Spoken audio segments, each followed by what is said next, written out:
오늘 주백성교회 큐티 본문은 고린도 후서 2장 12절에서 17절까지의 말씀입니다. 내가 그리스도의 복음을 위하여 드로아에 이르매 주 안에서 문이 내게 열렸으되 내가 내 형제 디도를 만나지 못하므로 내 심령이 편안하지 못하여 그들을 작별하고 마게도냐로 갔노라. 항상 우리를 그리스도 안에서 이기게 하시고 우리로 말미암아 각처에서 그리스도를 아는 냄새를 나타내시는 하나님께 감사하노라. 우리는 구원받는 자들에게나 망하는 자들에게나 하나님 앞에서 그리스도의 향기니 이 사람에게는 사망으로부터 사람에 이르는 냄새요 저 사람에게는 생명으로부터 생명에 이르는 냄새라. 누가 이 일을 감당하리요? 우리는 수많은 사람들처럼 하나님의 말씀을 혼잡하게 하지 아니하고 곧 순전함으로 하나님께 받은 것 같이 하나님 앞에서와 그리스도 안에서 말하노라. 오늘 본문의 말씀을 가지고 우리가 생각해 봐야 할 주제는 우리 믿는 자들은 어떻게 사명을 감당해야 하는가입니다. 사도 바울은 그동안 고린도 교회의 문제들을 계속해서 다루어 왔고 고린도 교회 성도들과의 관계에 어려움도 계속해서 개선하려고 노력해 왔습니다. 그 가운데 사도 바울이 어떻게 사명을 감당했는지 말씀을 통해서 함께 살펴보기를 원합니다. 오늘 구체적으로 말씀을 보기 이전에 좀 대략적으로 고린도 전후서의 기록 배경을 좀 아는 것이 중요하다라고 생각이 됩니다. 그래서 간략하게 설명을 하겠습니다. AD 51년경에 고린도 제1차 방문을 합니다. 2차 전도 여행 중에 사도 바울이 고린도 도시를 처음 방문해서 1년 6개월간 체류하면서 고린도 교회를 창립합니다. 또 AD 53년에 제3차 전도 여행을 가서 사도 바울이 에베소에서 약 2년 6개월 이상을 체류하게 됩니다. 이때 이 3차 전도 여행은 약 5년간 지속이 됐습니다. 또 AD 54년 제1차 사도서신 발송을 하게 되는데 에베소에서 기록되었을 것으로 추정되고 있고 또 현재는 전승되지 않고 있는 고린도 교회에 보낸 서신이 있습니다. 이 서신에서 바울은 에베소에서 고린도로, 고린도에서 마게도냐로, 마게도냐에서 다시 고린도로, 고린도에서 예루살렘의 전도 여행 계획을 밝혔습니다. 또 AD 55년경에 디모데를 파송합니다. 바울은 고린도 교회의 분쟁을 해결하기 위해 고린도 전서를 기록하기 직전에 자신을 대신해서 디모데를 고린도에 파송했습니다. 또 AD 55년경에 고린도 전서를 작성해서 발송을 합니다. 바울은 디모데를 고린도로 파송한 직후 고린도 교회가 당면한 여러 가지 문제를 해결하기 위해서 고린도 전서를 기록해서 발송했습니다. 이 편지에서 바울은 에베소에서 마게도냐로, 마게도냐에서 고린도로, 고린도에서 예루살렘으로의 이제 선교 일정이 변경된 그 사항에 대해서 밝혔습니다. 또 AD 55년경에 고린도에 제2차 방문을 합니다. 고린도에서 에베소로 돌아온 디모데로부터 고린도 교회 상황이 급격히 악화되었다라는 슬픈 소식을 전해 듣고 바울은 계획을 변경해서 직접 고린도를 방문을 하게 됩니다. 그렇지만 알 수 없는 이유로 다시 에베소로 귀환했고 이것을 가리켜서 소위 근심의 방문이었다라고 불려집니다. 또 AD 55년경에 눈물의 편지를 발송합니다.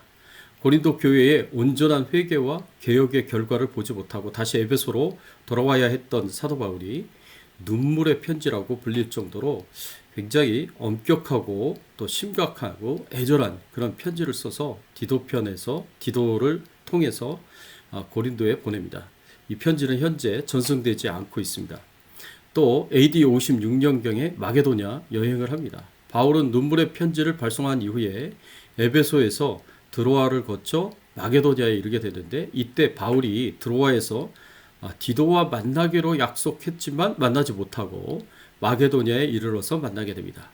디도는 대부분의 고린도 성도들이 회개했지만 일부 성도가 거짓 사도들의 선동으로 바울 사도의 사도권 자체를 부인하는 불의한 일이 발생했다라고 보고를 합니다. 또 AD 56년경에 고린도 후서를 발송합니다. 디도의 보고와 관련한 고린도 교회의 새로운 돌발 상황에 대해서 바울은 자신의 사도권을 변호하기 위하여서 고린도 후서를 기록하고 마게도냐에서 기록하고 디도 편으로 발송을 합니다. 또 AD 57년경 고린도 교회를 3차 방문합니다. 세 번째 방문을 하는데 고린도 교회의 문제가 완전히 해결된 후에 바울은 고린도를 세 번째 방문을 합니다. 이때 대략 3개월을 체류하는 중에 아직 자신이 직접 방문해 보지 못한 로마에 있는 교회를 위하여 로마서를 기록하고 발송합니다. 그 후에 AD 58년경에 예루살렘으로 귀환합니다. 자, 이런 고린도 전후서 기록 배경 속에서 우리가 오늘 본문의 말씀을 보겠습니다. 사도 바울이 어떻게 사명을 감당했는지 말씀을 통해서 우리가 함께 살펴보기를 원합니다. 첫 번째로 우리 믿는 자들은 약한 가운데서도 믿음으로 끝까지 사명을 감당해야 됩니다. 오늘 본문 13절의 말씀에 보니까 내가 내 형제 디도를 만나지 못함으로 내 심령이 편하지 못하여 그들을 작별하고 마게도냐로 갔노라. 사도 바울은 마음이 편하지 못했다고 고백하고 있습니다. 마음의 평안이 없이 근심과 염려 속에 있었다는 말입니다. 사도 바울이 왜 마음의 평화를 잃고 마음속에 근심과 염려가 있었겠습니까? 디도를 드로아에서 만나지 못했기 때문에 그렇습니다. 사도 바울이 이렇게 디도를 꼭 만나야 했던 것은 바울이 디도를 고린도 교회에 자신의 눈물의 편지이자 엄한 편지를 들려서 보냈기 때문에 그렇습니다. 바울은 이미 디모데를 통해서 자신의 사도적 권위에 도전하는 거짓 교사들과 고린도 교회 안의 죄악들에 대해서 듣게 되었습니다. 그래서 자신의 사도적 권위를 도전하는 거짓 교사들에 대한 경고와 교회 안에 있는 죄악들에 대한 사도 바울의 엄한 책망이 담긴 눈물로 쓴 엄한 편지를 디도를 통해서 다시 고린도 교회에 보냈습니다.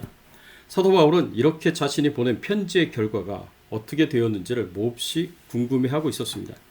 과연 디도를 통해서 보낸 자신의 엄한 서신을, 눈물의 서신을 고린도 교회 교인들이 어떻게 받아들였을까?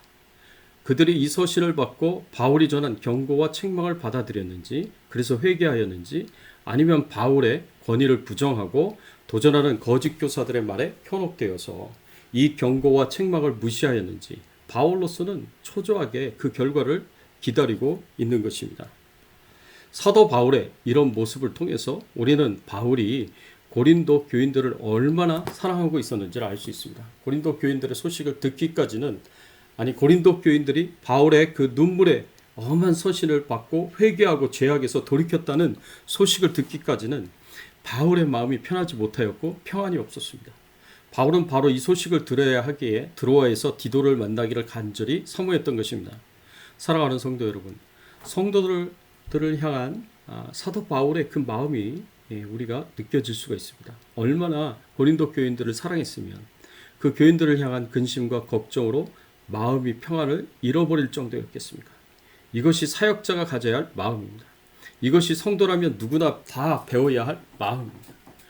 문제 가운데 있는 성도들의 문제가 해결될 때까지, 죄에서 벗어나지 못하는 성도들이 회개함으로 그 죄악까지 떠날 때까지, 죄악에서 떠날 때까지, 잘못된 사상에 빠져있는 성도들이 그 거짓 사상을 버리고 하나님의 진리의 말씀을 온전히 붙잡을 때까지 열심으로 도와주고 염려하며 기도하는 그 마음이야말로 우리 모두가 배워야 할 사역자의 마음인 것입니다. 우리 주변에 이런 사람들이 있다면 남의 이야기로 생각하지 말고 바울처럼 그 문제가 해결될 때까지 열심히 도와주고 기도할 수 있는, 하나님의 사랑을 가질 수 있는 저와 여러분들이 되시기를 바랍니다. 그런데 고린도 교회 성도들을 향한 바울의 사랑은 단순히 이 정도가 아니었습니다. 고린도 교인들을 향한 그 염려와 걱정으로 마음의 평안이 없을 정도로 우리가 바울이 있었다는 것을, 그런 상태에 있었다는 것을 우리가 잘 알고 있는데, 이게 모든 것이 아니었다는 거죠. 우리가 12절의 고백을 보면 그 바울의 사랑의 깊이를 알 수가 있습니다. 내가 그리스도의 복음을 위하여 드로아에 이르매 주 안에서 문이 내게 열렸으되. 드로아는 바울이 2차 전도 여행을 하던 중 복음을 전한 곳이었습니다. 이곳에서 누가를 만났을 것이다 라고 추측하는데, 이 드로아에서 바울은 마게도냐에 와서 복음을 전해달라는 마게도냐인의 환상을 보게 됩니다. 이 환상이 마게도냐에 복음을 전하는 하나님의 뜻을 알고 마게도냐의 유명한 도시인 빌립보에서 복음을 전하였습니다. 바울은 지금 2차 전도 여행 때 복음을 전하였던 이 드로아를 3차 전도 여행 때 다시 방문하면서 복음을 하고 있었고 이렇게 고린도 전후서를 고린도 후서를 기록하고 있는 것입니다. 이렇게 2차 전도 여행 때 복음을 전했던 드로아를 다시 방문해서 복음을 전하는데 하나님께서 큰 은혜를 주셨습니다. 12절에서 고백하고 있듯이 주 안에서 문이 내게 열렸다라고 이렇게 표현하고 있습니다. 이 말은 드로아에서 많은 구원의 역사가 일어났다는 말입니다. 바울이 복음을 전할 때 하나님께서 그곳에서 전도의 열매를 많이 거두도록 하셨습니다. 이렇게 하나님께서 전도의 문을 열어주시면 어떻게 해야 하겠습니까? 계속 복음을 전해야 하겠습니까? 아니면 그만두고 다른 곳으로 가야 하겠습니까? 상식적으로 생각하면 하나님께서 이렇게 기회를 주실 때 전도의 문이 열렸을 때 될 수 있으면 많은 구원자를 얻기 위해서 계속해서 복음을 전해야 하는 것이 아니겠습니까? 그런데 사도 바울은 어떻게 했냐면 13절의 말씀에 보니까 이런 상황에서 바울은 저희를 작별하고 마게도냐로 갔노라 라고 고백하고 있습니다. 한마디로 그렇게 하지 않았다는 말입니다. 그렇게 하지 못했습니까? 왜 그렇습니까? 마음이 편하지 못했기 때문에 그렇습니다. 고린도 교인들을 향한 염려와 걱정으로 마음이 편하지 못해서 드로아에서 있으면서 기다릴 수 없었던 것입니다. 그래서 드로아 교인들과 작별을 하고 마게도냐로 갔습니다. 이런 사도 바울의 모습을 보면 좀 충격적이다라고 생각이 될 수 있습니다. 사도 바울이 어떤 사람입니까? 복음을 위해서라면 순교를 두려워하지 않았던 사람이었습니다. 이방인을 위한 사도로 부름을 받고 난 이후에 바울은 복음을 위해서라면 목숨을 걸고 사역했었던 사람이었습니다. 그런데 지금 복음의 문이 열려서 풍성한 전도의 열매가 맺어지고 있는 상황인데도 불구하고 전도를 포기하였다라는 것은 사실 바울에게 있어서는 큰 사건이었습니다. 바울은 복음에 있어서는 전도에 있어서는 철저하게 목적지향적인 사람이었습니다. 그런데 고린도 교인들에 대한 걱정과 염려로 고린도 교인들을 사랑하고 걱정한 것 때문에 이 드로아에서 전도 사역을 포기하고 마게도냐로 갔던 것입니다. 이런 행동은 사실 사도 바울이 평소에 가르쳤던 그 말씀과도 다른 행동이었습니다. 사도 바울은 이렇게 가르쳤습니다. 빌립보서 4장 6절과 7절 우리가 잘 알고 있는 이 말씀에 보면 아무것도 염려하지 말고 오직 모든 일에 기도와 간구로 너희 구할 것을 감사함으로 하나님께 아뢰라. 그리하면 모든 지각에 뛰어난 하나님의 평강이 그리스도 예수 안에서 너희 마음과 생각을 지키시리라. 바울이 빌립보 성도들을 가르칠 때 어떻게 가르쳤습니까? 아무것도 염려하지 말고 오직 기도와 간구로 감사함으로 하나님께 아뢰라고 가르쳤습니다. 이렇게 가르친 바울이 자신에게 어떤 것이 가장 좋은 선택인지 그것을 모를 리가 없습니다. 그럼에도 불구하고 자신이 가르친 대로 근심과 염려를 버리지 못하고 기도함으로 온전히 하나님께 맡기지 못하고 드로아에서 전도 사역을 뒤로 하고 디도를 만나러 마게도냐로 갔습니다. 이러한 모습은 확실히 바울의 연약한 모습이었다라고 우리가 볼 수가 있습니다. 이런 바울의 연약함을 보면 지극히 인간적인 모습을 보면 사도 바울이라고 완벽한 사람은 아니었습니다. 늘 완벽한 모습으로만 보였지만 사실 사도 바울도 성도들을 생각하면 근심하고 염려하는 연약한 사람이었습니다.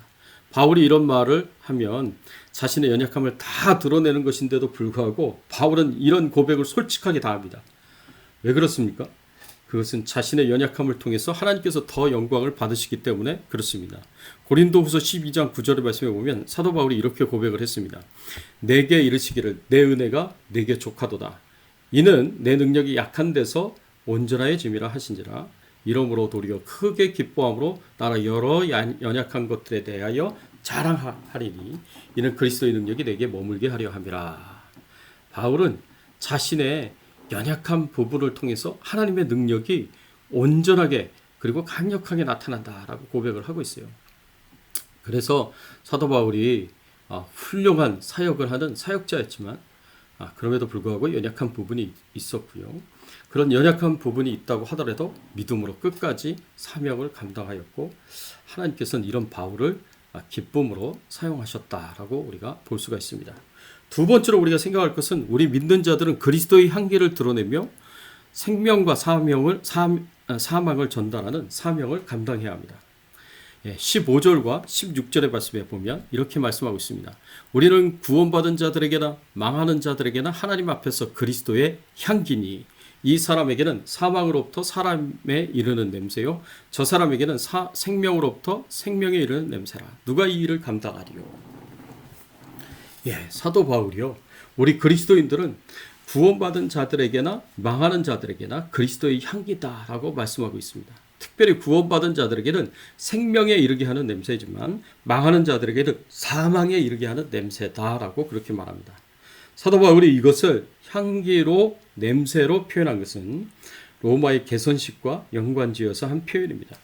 당시 전쟁에서 승리하고 돌아온 로마의 장군들은 군대를 이끌고 카피톨리누스 언덕에 있는 주피로 신전까지 행진을 해서 거기서 희생 제물을 드리고 향을 피웠는데 그 향 냄새가 이 온 거리를 다 진동했다고 합니다. 그래서 로마의 거리에 이 향 냄새가 이제 진동을 하게 됐는데 이 향 냄새를 맡게 되면 로마인들은 큰 기쁨에 사로잡혔다고 합니다. 왜냐하면 이 향내는 전쟁에서 승리를 했다라는 것을 의미하기 때문에 그렇습니다. 그래서 로마의 사람들에게는 큰 기쁨을 주었지만 또 어떤 사람들에게는 이 향내가 큰 슬픔과 죽음을 의미했습니다. 왜냐하면 전쟁에서 패배하여 포로로 잡혀온 사람들에겐 반대로 슬픔을 더하는 것이고 자신들의 죽음을 의미하는 것이기 때문에 그렇습니다. 개선 의식이 끝나면 이들의 수장은 지도자는 광장에서 처형당해야 했고 또 일반 병사들은 목숨을 보존한다고 해도 노예로 살아가야 했기 때문에 그렇습니다. 그렇습니다. 한 가지 향내가 어떤 사람에겐 기쁨을 어떤 사람에겐 죽음과 슬픔을 의미했습니다. 이것은 그리스도의 향기를 가진 성도에게도 마찬가지입니다.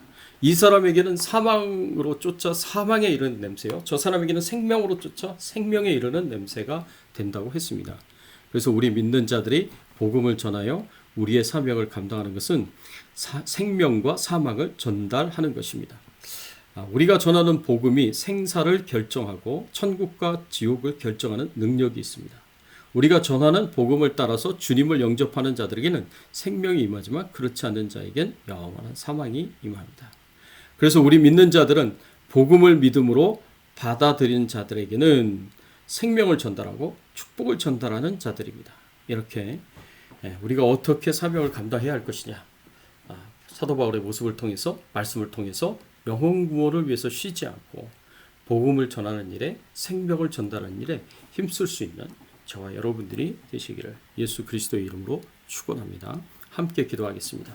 그렇습니다. 하나님 아버지, 우리를 하나님께서 은혜 주시고 축복해 주시고 또 사랑으로 인도해 주신 것을 생각할 때 감사를 드립니다. 우리는 참 부족하고 연약한 존재이지만 우리가 그럼에도 불구하고 믿음으로 하나님을 바라보고 끝까지 주님의 뜻대로 사명을 감당하려고 했을 때 하나님께서 우리를 기뻐하시며 연약한 우리의 모습을 통하여 하나님의 능력이 온전하게 나타나고 강력하게 나타나도록 역사하시고 우리를 사용하여 주시니 감사를 드립니다. 하나님, 이제 우리가 그리스도의 향기를 드러내며 생명을 많은 사람들에게 전할 수 있는 저희들의 남은 생이 되게 하시고 우리의 사명이 될 수 있도록 은혜를 베풀어 주시옵소서.